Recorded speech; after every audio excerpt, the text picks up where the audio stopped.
If you win, you manifested it. Fantastic. If you lose, you would have spent so much time imagining it that you're really going to want it. And because you're really going to want it in your mind, you're going to be more motivated to work hard than ever before. Most of you do not use your mind for what it's for. You've forgotten how to imagine things. But you cannot close your eyes and vividly imagine. You can't give yourself goosebumps. You can't evoke an emotion in yourself anymore. This is an age-old skill that humans had very recently up till social media. You should be able to close your mind and imagine the life you want to live so viscerally, to the point where you can taste it, so that this reality, the one outside of your mind, feels like nothing but a prelude, a ramp, which allows you to get where you want to go. The mind is that powerful. If you ask any champion of anything, they always envision themselves as champion all of the time. And the reason they do that is, one, so they feel confident, but two, so that if they don't become champion, they're more angry and more motivated for the next attempt to ensure that they do become champion. So that's the mentality and the mindset you have to have. Your mind is your number one ally in all things.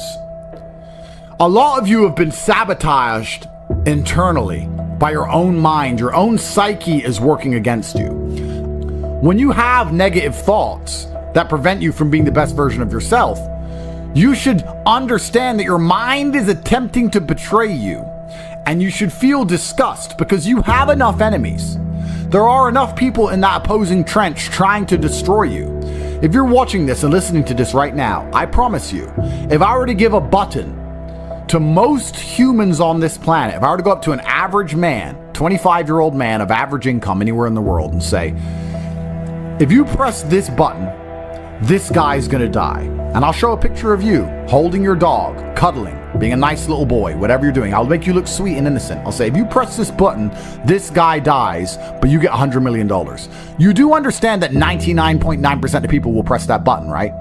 And they'll take that 100 million without remorse. They won't really think about you very much. And if they do, they'll distract themselves with a Lamborghini and with bitches. That's it. They won't care about you.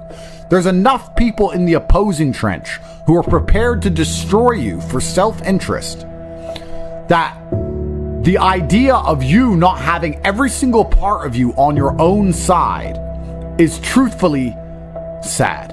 You need to be in a better position than that. You cannot allow your own mind to betray you ever. It has to be 100% on side all of the time. Once your mind is on side, once every part of your psyche is on your team, that's when you can go and look for other teammates. You can expand your network of other people whose psyche is all 100% on their side, and you have a unified outlook on the world. Then you can go and get things done. But the idea of self-betrayal is something most of you are struggling with and you didn't even realize. So as a thought experiment, we're going to sit here and I want you to actually think about it. How many times have you doubted yourself? How many times have you didn't feel like doing something you knew you were supposed to do? How many times has your mind tricked you into procrastination or being lazy? How many times has your mind convinced you that it was okay to fail and lose even though you didn't try your best? How many times have you sought comfort in excuses? How many times have you betrayed yourself? Don't worry about your enemies attempting to crush you. That's another conversation. If you actually analyze most of your failures, you're going to see the majority of them come from self-sabotage. And once you're in a position like me where you never betray yourself, where your mind never lets you down, ever. My mind knew exactly what I had to do. I did not miss a single day's training. I did not lose my mind. I did not go mental. I did not have a breakdown.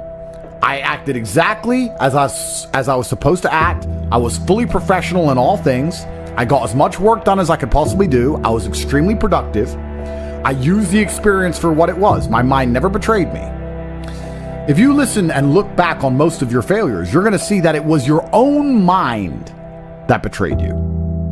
It wasn't your enemies that tricked you. It wasn't your enemies that outmaneuvered you or outsmarted you. Most of you are not yet at high enough echelon to even have enemies of caliber. You were simply self-betraying. And until you identify that pattern and get yourself in the habit of ensuring that is impossible, then you're always going to lose against people who fully believe in themselves. You know, one of the things that stupid people have that makes stupid people quite successful sometimes is irrational self-belief. And the smarter you are, sometimes the harder it is to irrationally believe in yourself. But if you're dumb enough, you can be arrogant enough to have this irrational self-belief, and you will see some people be very successful, and you say, how is this idiot successful? Because they're so stupid that they don't consider the idea of failure. Their mind isn't advanced enough. They are not cognitive enough to consider betraying their own being. They only see outside. They don't self-reflect. If you're intelligent enough to self-reflect, you need to do it so that you can come up with feedback so that you can constantly improve. But be very aware of the trouble that can come from a mind that's not 100% on your side. My mind is 100% on my side in all ways. If I have to do something difficult, even if my body can't do it, my mind believes I can do it all the time. And you'd be amazed how much of life, even in the physical realm, is mental. If you believe you can run a marathon, you can run a marathon. If you don't believe you can run a marathon, you can't run a marathon. Because a marathon is hard. And by believing in it, by truly believing you can do it, then you will your body to a different level than if you don't believe you can do it. It's the same with absolutely all things, including making money, including the gym, including dealing with mental struggle. Anxiety is self-betrayal. Panic is self-betrayal. Procrastination is self-betrayal. Laziness is self-betrayal. Lacking motivation is self-betrayal. All of these things are self-betrayal. Most of you, your largest enemy on the planet today is yourself. You are the one who is destroying your own prospects because you don't have your own mind under control. And one of the things that's crazy about the world is your mind is one of the few things you can control. You can't control very much else. You can only control your mind. It's the only thing you have control over. So if you don't control it absolutely, you're going through life with no control over anything. You don't control your own mind, which means by extension, you do not control your life. You do not control your woman. You do not control the weather. You don't control nothing. You're just an empty vessel going through life with zero control over anything. You can control, once your mind's in check, your reaction and attitude to things. When you're in the trenches, there's people who give up, there's people who quit, there's people who sow FUD, there's people who feel sorry for themselves, there's people who want an easy way out, and there's other people who say, listen, this is a test, and the only way we're going to get this done is to be irrationally positive all of the time. He's like, well, what can I do about the price of Bitcoin? Perhaps nothing. But the universe may reward you karmically if you at least try to do something positive. Go for a walk, go for a run, burn some calories. Why don't you go down to the nearest grocery store and buy the old lady's groceries? How about that? You're unhappy that Bitcoin's gone down. Fine. What I recommend you do, although you may not understand this because you don't see them as linked, but karmically, all things are linked inside of this universe. Go down to the local grocery store and buy some groceries for an old lady. That's what you should do to fix the Bitcoin price. Now, will that genuinely affect the Bitcoin price? I don't know. It's amazing how this world works. Perhaps in some strange version of events, that slight delay in her thanking you and her getting in the car ends up leading to an increase in the Bitcoin price. But even if it doesn't, perhaps you'll learn something about not being so attached to money. Perhaps you'll feel grateful and understand you have a lot more spare money than you thought in the first place. Perhaps your attitude to the world will change, which will allow you to be more open-minded so that you can approach opportunities in a different way so that you make more money later on. Karmically, it's impossible for us to tangibly link how that positive action will lead into something else positive in your life later on. We just have to have faith that it will, because it will.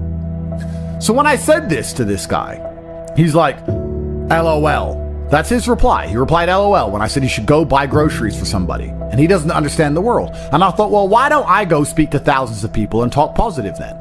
Not to save him, but just to put my money where my mouth is. Just to prove that you can just do something good. And if you just do something good, it is better than doing nothing. Rain dances work. If you need it to rain, you shouldn't sit and pray. You shouldn't sit and hope. You shouldn't sit and complain that it's not raining. You shouldn't sit and wait. You should rain dance. Does a rain dance make clouds appear? No, but you should take action. Perhaps your rain dance, although will not make clouds appear, will be viewed by a tribe high on the mountain far away, and they'll look down seeing you rain dance and realize that you need water. And then maybe Providence and luck will have this tribesman appear with big barrels of water saying, we think you might need water and we have some spare. If you didn't rain dance, they wouldn't know. They just see you sitting around being a mopey dipshit, crying his eyes out. That's why it's so important to take action in all things. Action solves all. Raw action is the answer. Raw action solves all. It is a mindset. So this dipshit complaining about this crypto price, he's not prepared to rain dance. He's not prepared to help a granny with her groceries. He's not prepared to do anything. God does not reward men that way. God rewards men who attack the world. You have to go and get things. You have to show that you deserve them. Even in mating, men go get the woman. Men go get money. Men go take land. Men go. We go and happen to the world. The world doesn't happen to us. What did we say earlier about if you try your absolute best, you can always find the W even in the L? I tried my absolute best, so I win. Raw action solves all. If you had that kind of attitude, you wouldn't be looking at a crypto price and sitting there praying and hoping like a dork. You'd be doing something about it. Oh, I need your help. Do you? I don't even see you trying. And that's how God views things. That's how, in fact, most wealthy people view things. I haven't seen you do anything that warrants me giving you a second of my help. People feel like rich people are horrible because we don't help the normies. Even if you try and help normies, most of them are beyond help because they are self-sabotaging and lazy. You have to at least show to the people who are important in the world that you're not those things in the beginning if you ever want to be taken seriously, at least. That's one of the first things you can do. But I want to see that you give a shit. I only want to give money to people who know how to rain dance. I only want to give money to people who sit and believe that the rain dance is the answer. I like rain dancers. I like people who sit and say, I don't know what to do, so I'm going to do something. I don't know what to do, so I'm going to just do something positive. I don't know how to make Bitcoin go up. I'm going to buy an old lady groceries. I don't know what to do, but inaction in and of itself is an action. And men of honor do not allow the universe to decide for them. They decide their fate. And you decide your fate with hard work and vigor in all things. In fact, I would argue that a lot of you probably heard about Bitcoin in 2007 or 2009 or 2011, whenever. But you were so uninterested in doing your due diligence, so uninterested in being proactive that you just ignored it. You probably don't even remember being told about it because you didn't give a shit. Yeah. And then you have the gall and audacity to sit here and say, if someone told me about Bitcoin back then, I'd be rich. No, you wouldn't. If you're the kind of person who would have got rich from Bitcoin back then, you're the kind of person who can get rich right now by taking action, by paying attention. If you're refusing to do the right things now, you would have never done the right thing. And retrospectively identifying your failures and identifying how many right things you've missed out on is actually a form of hard cope. Oh no, I just don't have the chances. You've had chances and wasted them. And you have another chance right now to do your rain dance. You have a chance. You're sitting here right now during a chance. You have a chance from God because you're breathing. You have a chance right now to get things done. Now you can retrospectively look back on this period of time and go, oh yeah, I was young and energetic, but I wasted it. But if someone had just told me to try hard at this, I would have been. I'm telling you right now, I'm telling you about Bitcoin in 2009, but you're not going to do anything. It's almost impressive how difficult it is to make the average person move. The average person is a statue getting shit on by the pigeons, and they'd rather just sit there covered in shit than move. It's very hard to inspire people to take initiative to save themselves. It's incredible. Why? when they know that it's going to work. Some people are just born to lose. These are people who are betrayed by their own mind and can't be influenced even from the external because their own mind betrays them. There's a devil on their shoulder constantly holding them back. When you watch old kung fu movies and you see a master and he has chi, I totally understand the danger of a man with endless chi, endless internal power that he can convert into anything he wants it to be, whether it be mental fortitude at the time, physical fortitude, whether he can exert it as an attack. Chi is a super real thing, and it's self-generated. It is a decision. I want you to understand how my mind works. My core principle is endless work, endless attack. That is how you win in the end. You never give up and you endlessly persevere. It's hard to destroy the man who endlessly perseveres. Perseverance is the key.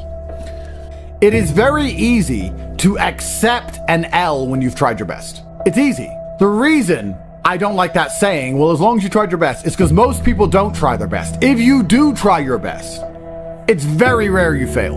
In fact, it's nearly impossible. People say it's okay to lose if you tried your best. The secret to the universe is if you try your best, you hardly ever lose. It takes some freak accident or the will of God to ensure that you don't pull it off if you actually try your best. And on the few scenarios that's happened in my life, I'm happy to take the L because I can say I couldn't have tried any harder. I done my absolute best. I know I did my best. I can't try any harder. God knows more than me, and he decided that things have to be slightly different right now. That's fine. It's easy to take the L if you try your best. So if you try your best, you never feel the bitter sting of regret. You never feel the dark rankness. You never taste failure. It's never in your mouth. It's never lucid. It's never tangible. Because you approached the scenario with absolute vigor. And truthfully, effort is a muscle, like everything else. The more you exercise it, the better it becomes. So even if you try for 100% for something and fail, you've exercised your effort muscle, which means you haven't failed because you've learned something and become better at giving effort to things. You've become better at being concentrated on a task. So it's nearly impossible to fail in these scenarios. A lot of sayings are overused, never a failure, always a lesson. And that's what's annoying about it, because it's true, but it's rarely applicable. You guys will say it's never a failure, it's always a lesson, when you didn't even try. That's wrong. That's a failure. But if you absolutely try your best, then it is a lesson, and there are benefits, right? It's like going for a PB in the gym. You may not get the PB, but your muscles get stronger because you tried so hard. That's how every single task should be approached. I'm trying to lift as much as possible. Perhaps I failed, but because I tried so hard and I strained so hard, my muscles ache and I got stronger anyway. Meaning I did not fail at the task of becoming stronger. There were tangible benefits to my effort in and of itself. Making things happen is the masculine essence to how you should approach the world. Work harder than ever before to be monumentally rewarded more than ever before. It's also about pleasing the universe and showing that you are prepared to put your concentrated calories, the calories you consume, you're prepared to put them into something. You're only going to be rewarded if you differentiate yourself from the crowd via effort. A lot of people don't know how to try anymore, but we are not like that. We know better. We know how to try. That's why we always endlessly win.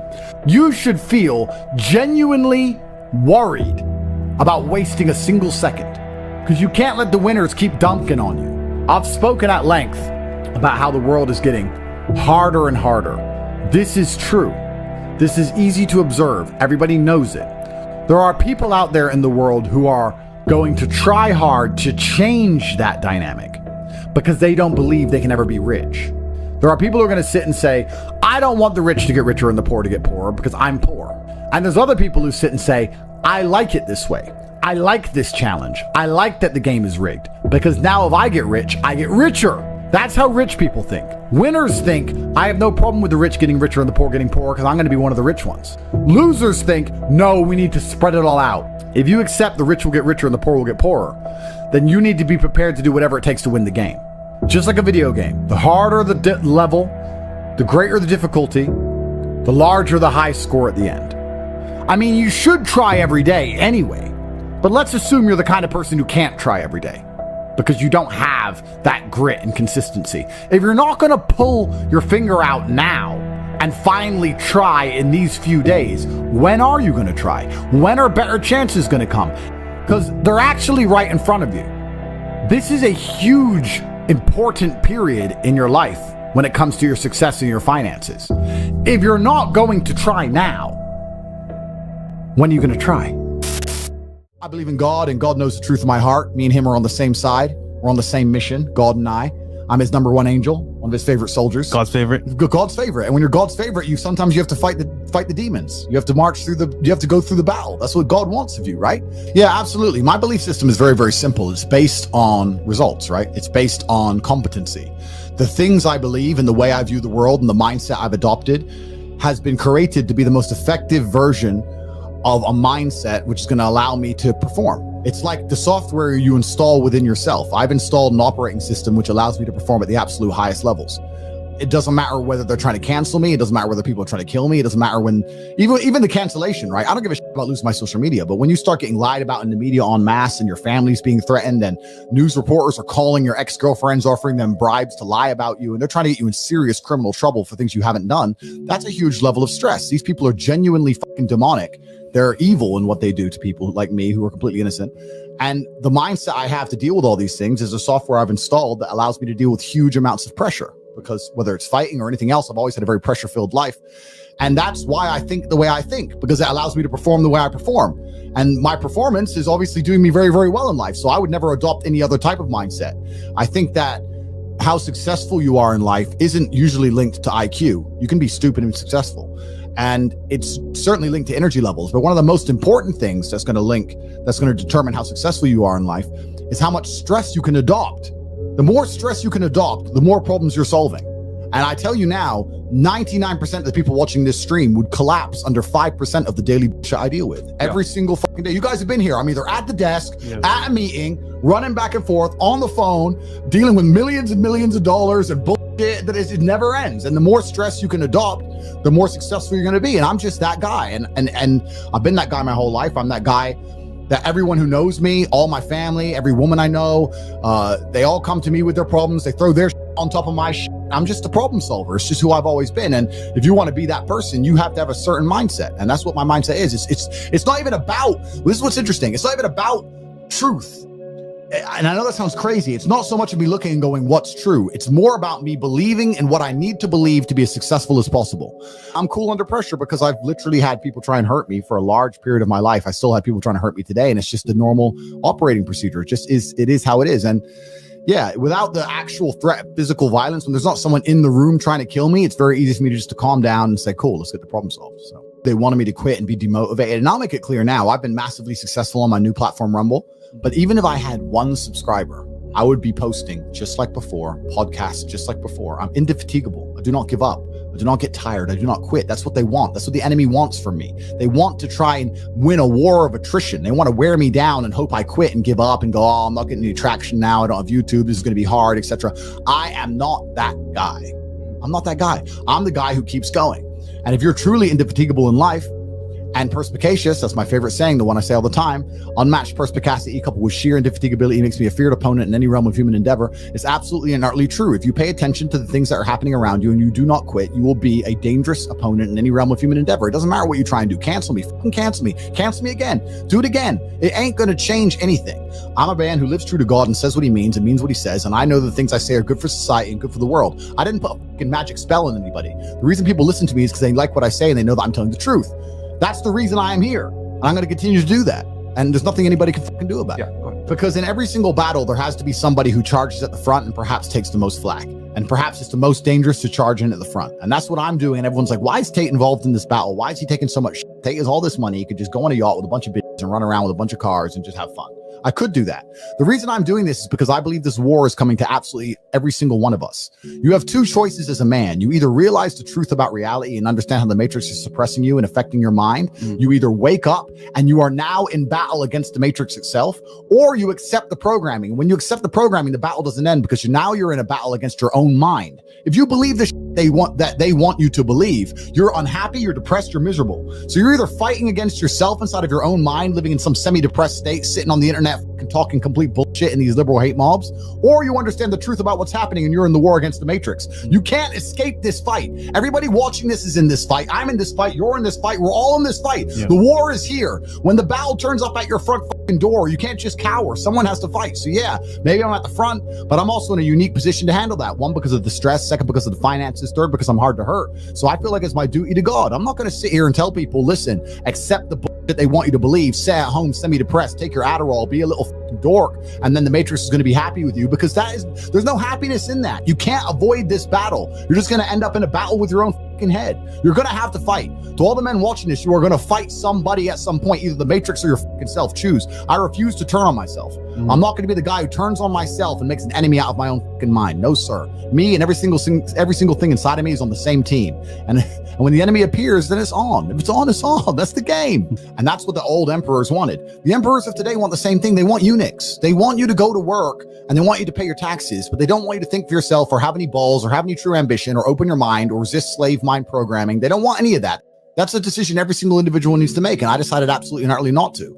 And I know that I could disappear and just down a hole of hedonism. I could disappear into a black hole of degeneracy and not even fight this war. A lot of people don't understand that I don't need to be doing the shit I'm doing. I have a very, very good life and I'm taking genuine risks to do it. But I also understand that my unique positioning means that it would be disingenuous for me as an individual of honor and integrity to not stand up and fight when I know that I'm in a position to fight when most people can't. Most people can't say the shit I say because they're gonna lose their fucking jobs. Yep. I've just been canceled. I still have hundreds of millions of dollars. Now what? They can't hurt me on that level. So I feel like I have a genuine duty to do it. And the only alternative at my level of life is endless hedonism. That's the only alternative. And I think a lot of people, especially before they're successful, like the idea of an endless hedonistic life. And let me explain something to the world. Certain things are black holes. Money is a black hole to a degree. Numbers go forever. If you're going to say, I need money to be happy, it goes up forever. You're going to need a new number every day. You're never going to be happy. You need a higher purpose and a higher vision. And my purpose is to wake people up and make them feel good about themselves. I don't want the whole entire population of the West eunuched and cucked. I don't think that's beneficial for the world. So I'm trying to do the absolute opposite. This is what's so hypocritical about them, right? They talk about men's mental health and caring about how men feel and how men think. The fact that I have such a large following and you guys have such a large following shows that our mindset is really not that unique. There's a lot of people who agree with us. Yeah. There's a lot of people who agree with us, right? Behind the scenes too. Yeah, absolutely. There's a lot of people who agree with us, and that means that we deserve a voice. And if they truly cared about men's mental health, they'd be trying to propagate us out there in the world and saying, look, these guys have a point of view, and maybe people align with their point of view. And that's what they would do if they're genuinely fair and non-tyrannical. But they don't care about men's mental health. They don't give a shit about you. Men, you need to understand that you are the backbone of the slave force. You always have been. You're the men who are going to die in a war. You're the men who are going to build the roads, dig the trenches. Nobody gives a how you feel about it. You're the backbone of the slave force, and they don't give a shit about you doing anything other than using your time and using your energy and using your life force to advance their civilizations. But the second you have a point of view, you're not allowed to stand up and say it. No, shut the fuck up. Go dig the trench again. Then go home to your sexless wife and your kids who don't care about you. It's truly amazing where we talk about the differences between men and women, but one of the largest differences is the societal view of how a man and woman are. The society looks at men and just thinks of us as workhorses. That's what we are. We always have been. And we still are to this day. And the workhorse isn't allowed to talk. Chicks are allowed to talk. We talk about chicks' mental health all day long. Poor women, poor women. Yeah, poor chicks. And I'm not saying that women don't face struggles, but I'm not a woman. I'm a man. So I can talk about the struggles that men face because those are the struggles that I've lived through. I know them. I'm not going to sit here and talk about the struggles of women. There's plenty of women who already do that. But the second a man stands up and says, no, this is how certain men feel. This is how you fix it. This is how you deal with it, because that's what I've been saying all along. I've been saying it's very difficult as life as a man. You don't get to just get, so you got to be a G. You got to get out there and you got to make yourself. You got to do it. It's not easy. It's very, very hard. Mm-hmm. I've been telling the truth about these things and they just want to shut me up. They want their eunuchs. They don't want people to strap their balls back on. I said at the beginning of this stream, I do not believe in things that take away power from me. I only believe in things that make me more powerful as an individual. Now, I cannot deny that feeling depressed is real because every single human on the planet sometimes feels depressed. Feeling depressed is real, but being a depressive or having depression is something else. I accept that if I do feel depressed or I do feel sad or I do feel negative, which is actually very rare for me, but if it does ever happen, I understand I'm human and it's an emotion I'm going through and it will pass. People who have depression believe that they have a disease that can't be fixed and can't be cured. You are handing your power away. You're giving your power to an outside source, and you're saying that I have no control over this. It doesn't matter what situation you're in. You need to at least believe you have some degree of control. When I say depression isn't real, I'm not saying you don't feel depressed. I'm saying that you can fix it. It's not a disease that you caught from the sky. You can fix it by taking control of your own mind. Listen, I'll tell you right now, I don't know how to fly a plane. I don't know. But if I was in a plane and it was crashing and I was sitting in the pilot's chair, I would still hold on to the fucking gear stick or joystick or whatever it's fucking called. I'd hold on to it and try and move. Even though I don't know what I'm doing, I'd try and get some control over the scenario. I'm not going to give up and put my hands in the air and crash into a mountain. I would try and do something. I'm not the guy who relinquishes all his control to outside forces. I believe I have a lot of control and power within myself. So when I speak to depressed people, and they sit there and say, no, you don't understand. I have depression, I have depression, I have depression. You are one, hypnotizing yourself to believe you have it. One. Yeah. Two, giving a bunch of power to this outside source instead of believing the power inside of yourself. And three, not just being realistic enough to know that I feel a certain way and I feel this way because of my life circumstances. And if I change my life circumstances, perhaps my mindset might change. And that's why I say depression isn't real. The worst things on the planet could happen to me. I refuse to be a depressed person. I may feel depressed for a day, or I may feel depressive for a few hours, but I will never be a depressed person. I'm not the guy who walks with his fucking head down. I'm the guy who walks with my shoulders back and my chin up high. That's who I am as an individual, and I absolutely not refuse to change. And I cannot catch depression. All these people out here saying that depression is a disease, I can't fucking catch it. I'm immune because I'm living life. They're trying to attack me with everything they can. I can't catch depression. It's never happened, never fucking will. And I stand by that. Another thing that's really important, I say this all the time, nearly every word that comes out of my mouth is self-hypnosis. Every word that comes out of my mouth is self-hypnosis. And it's the same for everybody watching this. Every single word you speak is self-hypnosis. Every single thing you say out of your own mouth is almost more important than the things you hear from other people. Amen. You can't be sitting there saying, I'm depressed. I got a generational curse. I'm unlucky, bro. You can't be saying these things because you're reaffirming them within your mind. I don't do that. And as many people are going to sit there and say, Tate, you're delusional, you're a narcissist. You go through the world saying you're super lucky and that you're bulletproof and you can do all these crazy things. It's impossible for you to be depressed. You're a narcissist. Perhaps. Look at my life and look at yours. So let's talk about it let's look at it in pure metrics. Who came from a worse scenario at the start? Who had a worse background? Me. Who's now more successful? Me. Who's happier? Me. Who smiles more? Me. Who sleeps easy at night? Me. What would I want to think like you? If thinking this way makes me a bad person, but I get fucking fantastic results from my entire life and everybody close to me gets fantastic results from knowing me and everybody close to me absolutely adores me, why would I want to adopt your thinking and be a sad fucking sack of shit sitting on the internet trying to cancel people like a dork? I don't want to be my enemies. There's not a single enemy I have that I'm remotely envious of in any regard. Every single one of them has a shit life and a shit existence. I already won. God's already punished them. God's already rewarded me. I know these things. I'm the luckiest man on the planet. You have to say these things and you have to truly believe them. Do you deserve to be happy? Genuinely, every single person watching this, go look in the mirror after this stream, go into the bathroom, look in the mirror. Do you deserve to be happy? Look yourself in the eye. The answer is probably fucking not. You don't deserve it. When you're hungry, it's your body telling you need to eat some food. That's fine. You react to that. When you're depressed, your body's telling you need to change your life. And if you're feeling that for long periods of time and then not changing your life, well, you don't deserve to be happy. You don't deserve it. Everything in life that is valuable must be earned. Peace of mind must be earned. Happiness must be earned. I'm happy because I earned it. I get to be top G. Of course, I'm fucking happy. I'm me. When I look at the lives of people who tell me they're depressed, I look at them and think, you know what? If I was you, I'd be fucking depressed. Facts. If I was you, I'd be depressed. So of course you're depressed because your life is but whose fault is that? That you have to take some personal responsibility for it. And what they'll do is they'll try and outsource it. Well, I had a bad start, or this happened to me, that happened to me. World ain't fair. Suck it up, buttercup. It happens to everybody. I could sit here and be an unsuccessful piece of shit, and I got 10 stories to tell you why I have excuses to do exactly that. And here I am, top G. So that's life. That's life. You have to get done. So yeah, if you live a depressive life, you're going to feel depressed. If you lived my life, you wouldn't feel depressed. So now you know what to fucking do. Now you're either going to get up and do it, or you're going to sit there and stay depressed. And that's why these people are so desperate to defend the idea that depression can't be solved.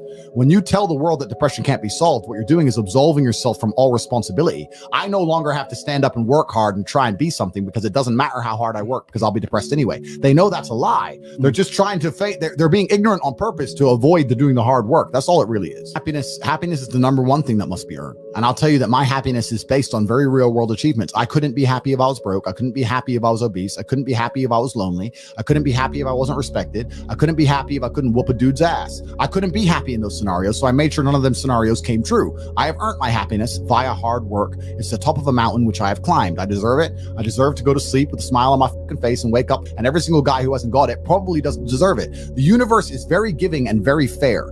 People seem to think that the world is unfair, and those are all the same people who tell themselves they're unlucky. I actually believe the opposite. I believe the universe is a very giving place. I believe God is a very giving being, and that the world all in all generally balances out and is pretty fair. If you're the kind of person who deserves a good life and works their ass off and genuinely wants it and tries very hard, guess what you get 99% of the time?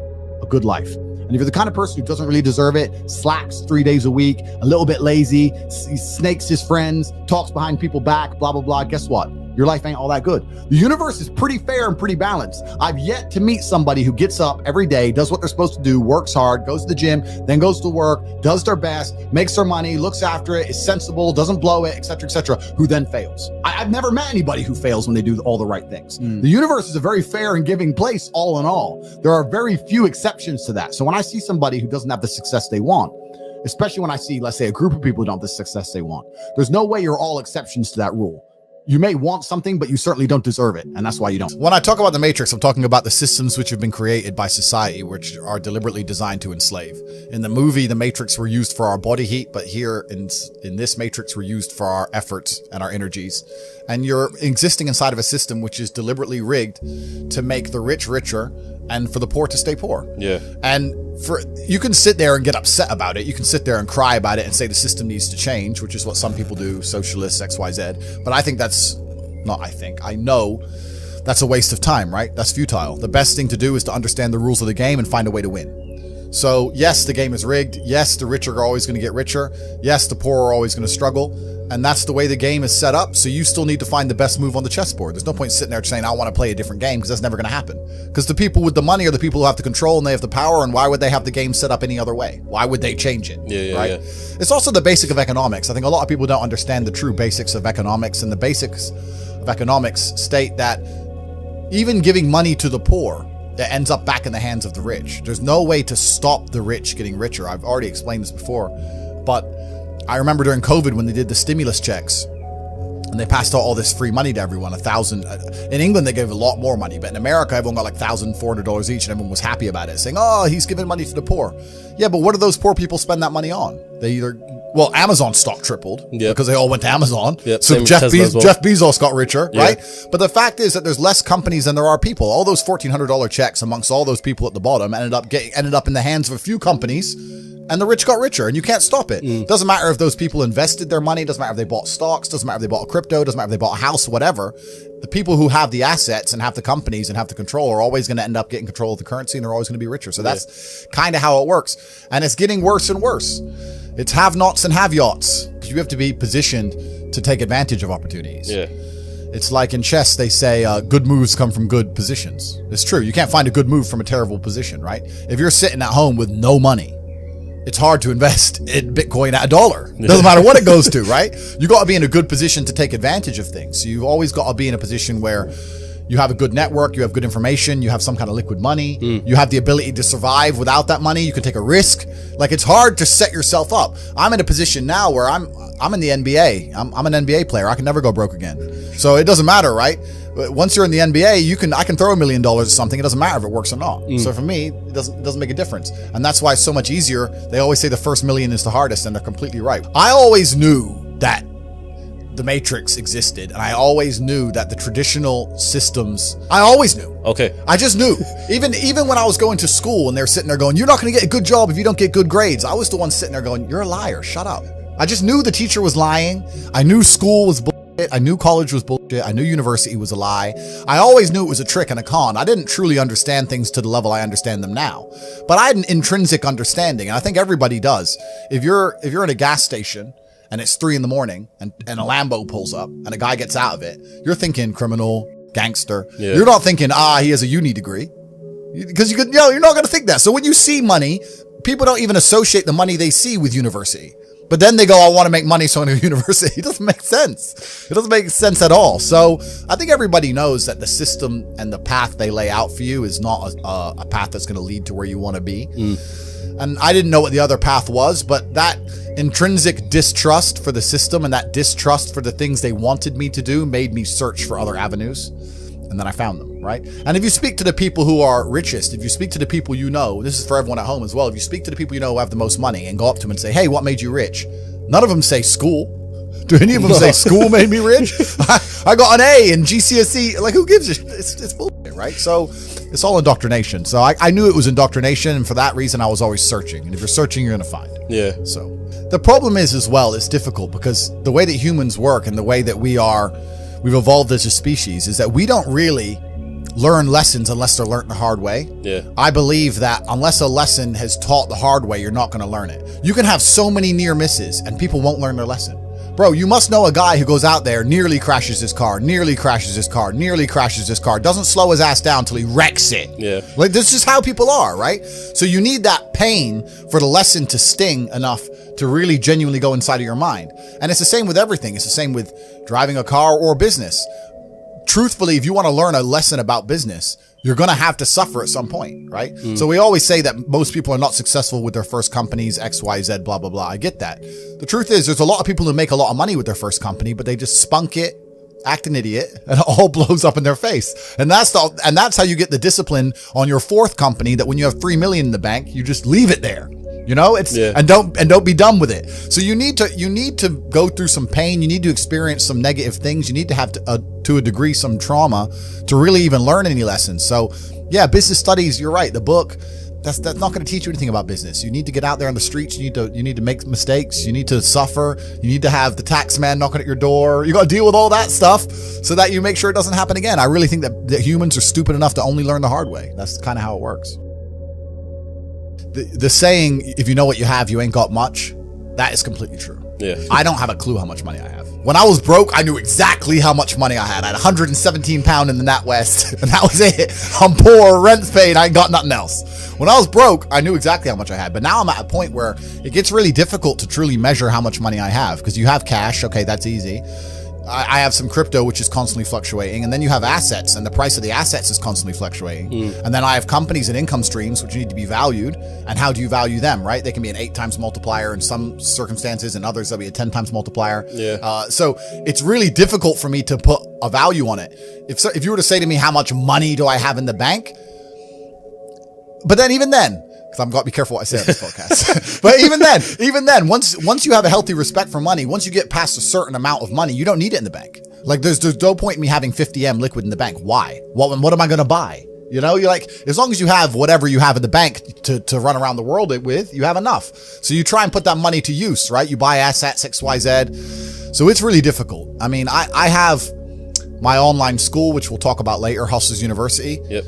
That's already been valued. That was valued at 300 million. When did you start Hustlers University? A year ago. A year ago. Fuck. Yeah. And that's valued at 300 million. Yeah. So, but then I ain't going to sell it.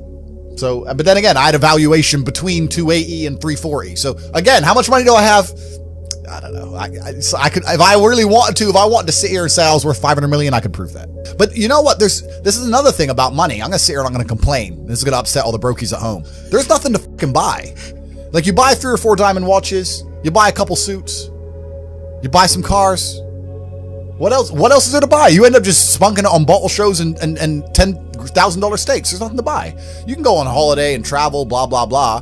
But if you're actually looking for physical items, things to own and buy, there ain't much to buy. Okay, you can buy property, but property is a funny one for me because I'm very anti-governmental as a person, and I think that property is one of the big tools the Matrix uses to enslave. To keep you in the system. Completely, man. You buy a $10 million house in whatever country, you don't want to piss off the government of that country.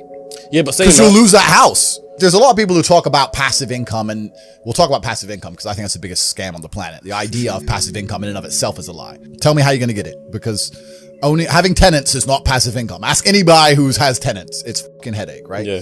If I have a house XYZ, I got to make sure it's looked after, not broken into, the electricity's on, it's cleaned. I got to get someone on the ground. My assistant's got to deal with it. Now it's just got to be something to deal with. And once I got a bunch of money, what I really wanted more than anything was freedom. There's a bunch of these real high-level crypto guys, you know, like the guys who invented Ethereum and all that lot, the autistic guys.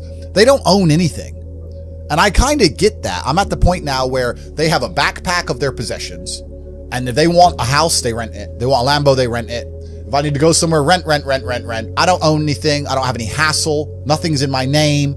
No government can take anything from me. You know, you get to a point of wealth where you kind of start thinking, do I want to have all this crap now I got to deal with? Really, you want peace of mind. And I have enough troubles in my head. I don't need to be worried about my mansion in Santa Monica, which has been broken into. And I don't even go there. Do you know what I mean? It's just long. So that's that. And then also what I was saying earlier about property being a tool to the matrix. If you buy a $10 or $20 million property under a government, you can't piss that government off. You can't disagree with that government. You can't, if the tax authority of that government says you owe them money, you better pay it. Or you're going to lose a house, right? Yeah. If they say you better take an injection in your arm for the good of society, you better take your vaccine. You better put your mask on. You can't even get a parking ticket, my G. Listen, if I'm in England right now, I don't own any assets in England, right? And I pull up in the DBS. Have you ever seen James Bond look for parking? Me neither. No, fuck no. He parks up and gets out. That's what I do. Park up, boom, get out. I don't look for parking. They put a ticket on the DBS. Let's say I decide not to pay that, right? What are they going to do? I don't have any assets in the UK. They're going to make a bunch of letters, send it to a bailiff. Bailiff's going to drive around the UK. I don't even live here. Boom, it's over, right? If I had a £20 million house, eventually it's going to go, the £60 becomes 120, 120 becomes 240. Yeah, bailiff comes, $2,000, $3,000, boom, boom, boom. Gets to the point where they're going to take my £20 million house off me. Maybe it takes 3 years, but they will, over a parking ticket. So by buying that property, you're now giving you're giving the government a way to hurt you. You're giving them a leverage over you. And I'm at the point of wealth now. I have enough hidden money where I don't want any government to have any leverage over me. I want a government to say, Andrew, we don't like you. And me say, get safe. All right, I won't come then. Bye. And that's the problem with property. Property is a tricky one. I know you can make money with it, but you have to understand that they'll use it against you, man. It's a leverage. So, and if you look at the real high levels of wealth, if you look at the billionaires and stuff, they're trying to do the same thing. They don't own anything. They have a share in a company which owns a shell company in the Cayman Islands, which owns this subsidiary of a company in Dubai, which owns a boat that they can use. Yep. It's that Aikido. It's the same thing. Get out of the matrix. That's what everyone's trying to do. Once you have a jet, you can time travel. So you're time traveling all the time. A shell company owns a subsidiary to a company which owns a jet, which I can borrow. I don't own anything. Hello, everyone on YouTube. I am broke. I'm a brokey. I don't own anything. You can't take nothing from me, HMRC. I don't have anything. I'm poor. The good old days. Yeah. Some of the best days of my life were brokey days, bro. You think, yeah? Yeah, man, I miss the brokey days. Why? Because when you have limitations, money makes it fun though. Money does make life fun, but when you have limitations, you're better at living in the moment and you're better at appreciating things. So what happens is now at my point, right? No matter how much fun I'm having, it's always, even if it's only 1% in the back of my mind, that it could be more fun somewhere else. If I can go anywhere I want all the time with no limitations, I never have to turn up to a job. I don't have anything I have to do. I can go anywhere, right? And I got a plane waiting for me. If I'm in Marbella in the middle of a party, no matter how good that party is, how much fun I'm having, whatever girls I'm with, whatever, and my boy texts me from Mykonos saying it's going off in Mykonos. Part of me is thinking, should I just... I can get there by it's 3 a.m. now. I can be there before the club closes in Mykonos. And then it's hard to just live in the moment and be happy with what you're doing. Does that make sense? Yeah. Because there's unlimited choices. Like the brokey days were good days, bro, man. Like I'd get McDonald's and you're laughing with your boys. Yeah. The brokey days are great. And I'm not complaining about being rich. Obviously, I worked hard for this and it's a fantastic life I live now. But I think without those brokey days, without those original days to compare it to, without that juxtaposition, then I don't think being rich would be fun at all. I think it's only fun because you can compare it to the days when you weren't rich. That's the only thing that makes it fun. The only thing that makes a $10,000 steak fun is that you can laugh saying how you never had 10 grand in your bank till you were 27 years old. Yeah. Otherwise it's boring. Otherwise, okay, steak. And I think if you're born with too much money, that you'll never truly be happy. I think you need the brokey days. They're the best days. It's not the destination, it's the journey. And humans, we all work in regards to, it's even the way the human body works, right? If you're driving at 200 miles an hour, you don't feel it. You only feel the acceleration getting to 200 miles an hour. Yeah. So if you're born at 200 miles an hour, it doesn't feel fast. It doesn't feel fun. My life feels fun now because of all the acceleration to get here. And I can remember the times when I was stuck by the side of the motorway without a car. Yeah. So I have that juxtaposition. Without that, it's not even It's not even interesting. It's not even fun. So the brokey days, anyone who's out here who's broke, good. These will be the happiest days of your life once you made it. You just got to remember everything and sit around with your boys. I mean, maybe some people change with money. Maybe if you get new friends and things change, but I hang around with the exact same people I did when I was poor. I got the same friends. I live with the same people, the same guys, same jokes, nothing's changed for me. So for me, I'm just a broke guy with a bunch of money. That's all that's happened. Money amplifies who you are. If you're a loser and you get rich, you're a bigger loser. If you're a G and you get rich, you're the top G. I've talked about this at length. I've explained that if you see a little dork with glasses on getting out of a Lamborghini, you assume he's a mega dork. And if you see a big, strong, scary-looking man getting out of a Lamborghini, you assume he's a killer or a crime boss. The Lamborghini doesn't change who he is, it only amplifies, and money's exactly the same. We've entered a new paradigm when it comes to things like financing, the access to money, how quickly it can be made, how quickly it can be spent and reinvested. The speed at which money is moving now is unprecedented. And although I'm only 38 years old, I want you to understand that 10, 15 years ago, when I was in my 20s, none of this existed. You weren't a streamer. Streaming didn't exist. YouTube didn't exist. There was no such thing as crypto. That didn't exist. None of these things did. People were out in the world working jobs, real jobs, like the memes you make all day long with the McDonald's hat. And people would work jobs all day long for their money, and then they would spend their money out in the real world, in bars or clubs or doing activities or spending time with their friends, etc. We have all fully plugged into this internet lifestyle now. We call it locking in. And I want to explain exactly what's happening here, because there's a very important yet devastating conflation that many of you are allowing yourselves to fall for, and it's going to damage you in the long run. The first thing I want to talk about is a universal constant, and that universal constant is that easy come, easy go. That is something that you've heard said thousands of times for a reason. And crypto is the easiest come money, which is why you see all these people on the internet talking about how they lost it all. It's amazing how the human heart is infected with a permanent and never-ending greed. Doesn't matter how much you have, you're greedy. This built the modern world. No matter how many skyscrapers were built, someone wanted to build a bigger one. No matter how much land was conquered, somebody wanted to discover more land. It built the modern world. But we're now in a position where nobody is building anything. We are simply being as greedy as possible in a minus-sum game. Crypto isn't even a zero-sum game. Zero-sum means win-lose. So if I put in $1 and you put in $1, one person walks away with $2, the other person walks away with 0. This is a minus-sum game, actually, because there's a whole bunch of fees involved for the platforms. So I put in $1, you put in $1, one person walks away with $1.80, the platform gets 20 cents, and another guy walks away with 0. So it's a minus-sum game that this whole crypto world's become. And a lot of this is based on the fact that real work doesn't pay anymore. And I've talked about this in other videos I've made. I've talked about it at length, that why would anybody dedicate their lives to getting a degree in engineering, to study hard for 5 or 6 years to build bridges for 100 grand a year when you can make 100 grand on Fartcoin?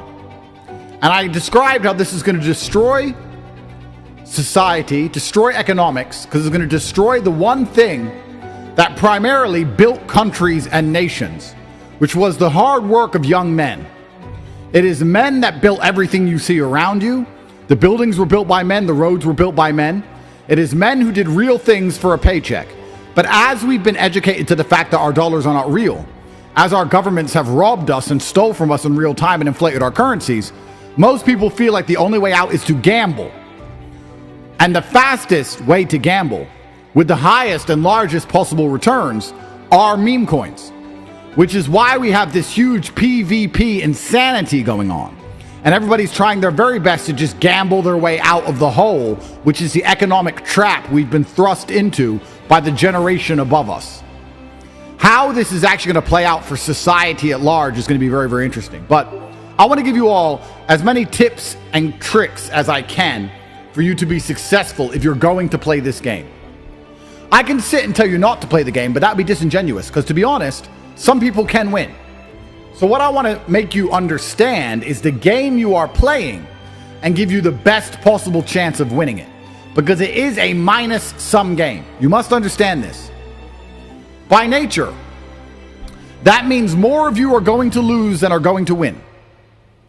This is built into the parameters of the game you are playing. This is coded. When you see these P&Ls, you see people winning, you have to understand that for every person who wins big, often hundreds, sometimes thousands had to lose. This is something you have to keep in mind. And you want to put yourself on the correct side of that equation. So how do you do that?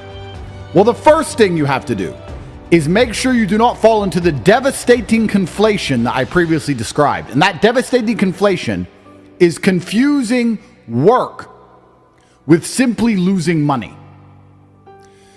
The reason this conflation happens is because work sucks, and work makes you feel unhappy because you don't like buckling down and getting work done. So because the feeling is generally a negative one, you, in your amateur mind, will conflate all negative feelings with work. So a lot of you will say, I'm working, I'm in the trenches. You're not working. You're scrolling Twitter, you're talking in Discord groups, and you're losing all your money. That's what you're doing. Now you call that work because losing all your money feels bad and going to work feels bad. Therefore, if they both feel bad, they must be the same thing. But they are not. Because when you work, you create. When you work in McDonald's, you create a hamburger. When you work on a construction site, you create a building. If you're buying crypto coins, you are not creating anything. And you're not even creating wealth. When I talk about when I was younger, there was no way anyone got rich. This is true. The world was a very different place. The idea of how to make $1 million in the year 2002 was very different than now. But it was impossible for me to make money in 2002 without making other people around me rich and enriching the society at large. If I started a business, let's say I sold sofas, doesn't matter what it was, it could be the most mundane, silly thing you could think of. I had to get a shop front, which means I had to pay rent to the shop front owner who could afford to feed his family. Then I would have to get stock, which means that not only am I paying the person who manufactures the sofas and his large factory and all the people who work there and their families, and by extension, all of the houses built around that factory, and the schools for the children of the people who work in that factory, and the hospitals for the factory workers. All of this is infrastructure which is built primarily because I am a cog in a machine which is selling sofas somewhere in the world. I have to buy the stock. The delivery driver has to bring the stock. That's another man on a truck who has to earn some money. Then he brings the stock to me. I have staff who work for me. They have families. By the time I've made $1 million, I may have generated $10 million and operated at a 10% margin. But lots of people ate and were paid. Lots of money was made for the benefit of society. Buildings were built. Hospitals were built. Schools were built. Real things existed. With crypto, none of that happens. If I make $1 million in crypto, nobody gets rich but me. I just stole it. And that's what crypto is. And everybody understands that's what it is. Nobody is here under any illusions. But I want you to understand the game you are playing and never conflate the negative emotions that come with a crypto loss with actual work. Because if you want to play this game, you need to be working as hard as possible. And there's a few reasons for that. The first reason is, if you're going to play a coin flip game, you need as many coins as possible. If I said you need to get 10 heads in a row to become a millionaire, and you only have 10 coins, what's your chances? Low. If you have 1 million coins, what's your chances? Much higher. You need to have ammo. So if you're going to play this game, if you want to be in the trenches, if you want to play minus sum games, you need to be more focused on doing things outside of these games. I've analyzed something which has given me a quite sobering conclusion. When I scroll up and down Twitter and I see all these crypto people, I don't see that many success stories from people who purely started with $100, made some crypto money, and kept just aping in and getting it right and getting up to millions. A few have done that, yes, but most don't. The people I know who are successful from crypto are successful in things outside of crypto. So what crypto is good for doing is turning your money into more money. But you have to be careful that you are not falling in the trap of using up your time and not turning it into money. You can only make money one of two ways. You trade your time for it or you trade your money for it. If you are broke, you have more time than money, so you give up your time for money. If you're rich, you have more money than time, so you give up your money for money. But in the crypto world, trying to turn your time into money is a devastating trap. What you should be doing is using that time to make money and then turn that money into more money via crypto. This puts you in a stable position where a crypto loss is not devastating because you have an income, primarily. It also allows you to take more coin flips, which is important because it increases your chances of success. And 3, it gives you more to play with. I'm not particularly happy about the fact I just made $2 or $3 million off Milena. I don't care. Doesn't really change my life that much, but I can ape in with size. I can throw 500, 600, 700 grand at something. So I need to catch a 3x. I don't need to catch a 1000x. And I'm in that position because I make money outside of crypto. Let me tell you a really universal thing that applies to all realms of life. And I just said about easy come, easy go, but that's what the crypto problem is. People are making money now so easily, they're losing scope of what money is. And I grew up in the real world. Crypto's got it all messed up to the point now where people think 10 grand is absolutely nothing. And yeah, inflation's ravaged our community. Yes, 10 grand will not get you the Instagram lifestyle to get those girls. But if I told you to put crypto away, go make 10 grand, you'd sit there flabbergasted. No crypto, make 10 grand. You'd sit there and go, well, what can I do? If you went out there into the wide world and had to walk up to people and say, will you pay me 10 grand to do this? You'll be surprised how you'll often have to give up months of your life for that money. So 10 grand is real money. But if you work for it, you're going to appreciate it. If you get it easy, you're going to lose it easy. And that's what you see all over Twitter all the time. Another thing that's very important for you to understand before you play this crypto game, because there is huge amounts of FOMO in the air tonight and yesterday. I suffered it from it myself when I saw the Trump coin. Everyone has FOMO, and we're going to talk about how to apply the FOMO correctly. But it's easy to win at anything if you're good at other things. If you want to make it in crypto, the best way to guarantee that you do is to make it outside of crypto. The best way to make it in crypto is to make it outside of crypto. If you're making millions outside of crypto, you're going to be fine in crypto.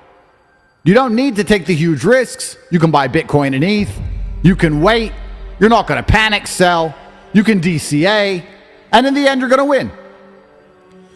I mess around with meme coins. The majority of my wealth is Bitcoin and ETH. Boring. Why is it boring? Because I have huge pools. So why do I need to risk? I can play for the adrenaline. I can play for the fun. I can flip the coins. I don't need it to pull off.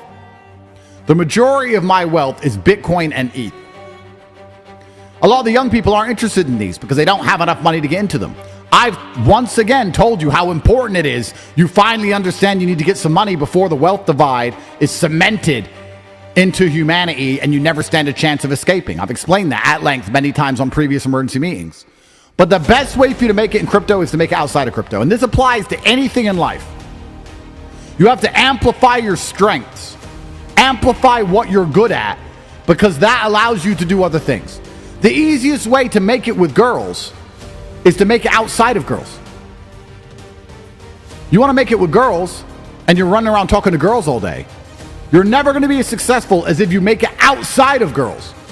Get your fitness right, get some muscles, get some status, get rich, get a big house, get famous, get smart, get funny, get charismatic, make it outside of girls, and now you make it in girls. The easiest way to make it in business is to make it outside of business. Forget money. If you pull up to work, you're in shape, you're on time, you speak well, you're dedicated, you're in first, you're out last, and you're prepared to knuckle down, you're going to win. You're going to win if you just turn up looking good, confident, well-spoken, built well. All of that happens in the gym and practice at home. That doesn't happen in business. So if you're sitting at home saying, how do I make it in crypto? In this crazy, unprecedented, brand new, hyper quick, ultra competitive PvP minus some game, I would say the best chance you have is to make it outside of crypto first. Get your energy levels up. Get your brain sharp. Train hard in the gym. Open up a real business. Make some real money outside of crypto. Get a good network. Get some good friends. Build a life for yourself you're happy with. Now you can take risks in the crypto world. But that all takes real work. Trenching isn't work. Trenching is cope. Trenching is funny. It's trolling. It's ha ha ha. It's interesting. It's entertaining. That's not work. So a lot of you are forgetting when you see these shiny objects and this glorious FOMO with things like the Trump pump, that the best way for you to ever be successful on something like the Trump pump would just to be the kind of man who has enough money sitting around that once he knows it's legit, he could throw a few M at it and catch a 2X. Anyone could have done that. Nice and easy. A lot of you are coming to me saying, Andrew, I want to make a crypto. I need to make money now. I need to make money now. I'm like, what else are you doing besides crypto? Oh, yeah, nothing. So what, you just want to spunk your savings? You want to sit there and just in the trenches and just blow your savings? Then what? Another thing that money has altered in the world, this new form of money, this new way of making money. Primarily, the true wealth that you obtained from making money in the olden days were the lessons you learned as you made the money. If you had a sofa shop, you had to learn how to do taxes. You had to learn how to deal with the government. You had to learn how to sell to customers, how to be polite, deal with customer support. You had to learn how to deal with international business. Let's assume the factory you bought from was from another country. You had to learn how to have staff, keep them motivated, how to sell. You'd have to be on time and diligent and organized to keep your store open and clean and functioning. You would learn things. So by the time you became rich, all of a sudden, you have all these other skill sets. And these other skill sets translate. What did I say? The best way to make it at something is to make it somewhere else. If you make money in crypto, you haven't learned a thing. I'm not top G because I have money. Everyone has money now. Everyone's rich. Everyone has a Lambo. Everyone has an AP. I'm top G because I'm unafraid and I'm brave and I speak well and I'm smart and I'm insightful and I'm charismatic. All of this was learned by making money the hard way. We could even apply it to streaming. If I said to you right now you had to become a world famous streamer and you sat down in front of your microphone and tried to stream, you'd get some viewers, sure. But what would you talk about? What would you say? What would you do? You can self-detriment like a clown, like these other big streamers do, make a fool of yourself. But besides that, the only way you can get views as a streamer is to have made it outside of streaming like I have. You are watching me not because I'm a streamer, because I made it outside of streaming and I'm talking about my life outside. As you see crypto pump, yes, you need to allocate a certain amount of time and finance to crypto, of course. But you need to be more focused than ever to be successful outside of it. I know this seems counterintuitive. I know you're sitting to think, but Tate always says work, lock in. I do. But you are making a deadly mistake with this asinine conflation between perma-loss and getting wrecked and work. They're not the same thing. Another thing I want to say about the universe and how it works. God only gives you what you're ready for. And on the rare occasions he gives you something you're not ready for, you're going to regret it. I want to make you all feel better. if you're watching this and you didn't become a millionaire yesterday, I want to make you feel better. Because there are timelines in this multiverse where you caught that $1 million pump and you got in your car and you crashed. Could have happened. You could have caught that $1 million pump and somebody you love would have heard about it and got excited and tried to drive home a little bit quicker and crashed their car. And if you could then, with hindsight, be offered 2 timelines, do you want that pump with these scenarios, or do you want to ignore the pump and everyone be healthy? You choose the timeline you are currently in. So you don't need any FOMO. You're fine. Crypto is going nowhere. More pumps are coming. You now know that crypto is here to stay. This presidential administration is going to heavily adopt cryptocurrencies. You're going to catch a future pump. Nothing bad's happened to you or your family. So this terrible FOMO, this chasing shiny objects to imagine this perfect world where you pulled off this free money from the sky that you didn't even fucking work for. You need to get that out of your head. Energy cannot be destroyed. It can only be converted. So that FOMO that you feel, that negative emotion that you feel, that sadness that you feel, that inability to sleep, that anxiousness, that nervousness, that should have you in the gym training harder than you've ever trained. But instead, what it has you doing is scrolling up and down Twitter, refreshing the page, hoping that's going to somehow turn back time, which is a mistake. 10,000 of you have joined us on this incredible journey of self-growth and inspiration. That's truly inspiring for us too, with pouring our heart and soul into just a few videos. We were able to reach this far. If you're inspired, hit that like button, share this video, and subscribe for more stories of leaders changing the world. And as always, stay inspilligent and keep fighting for your dreams.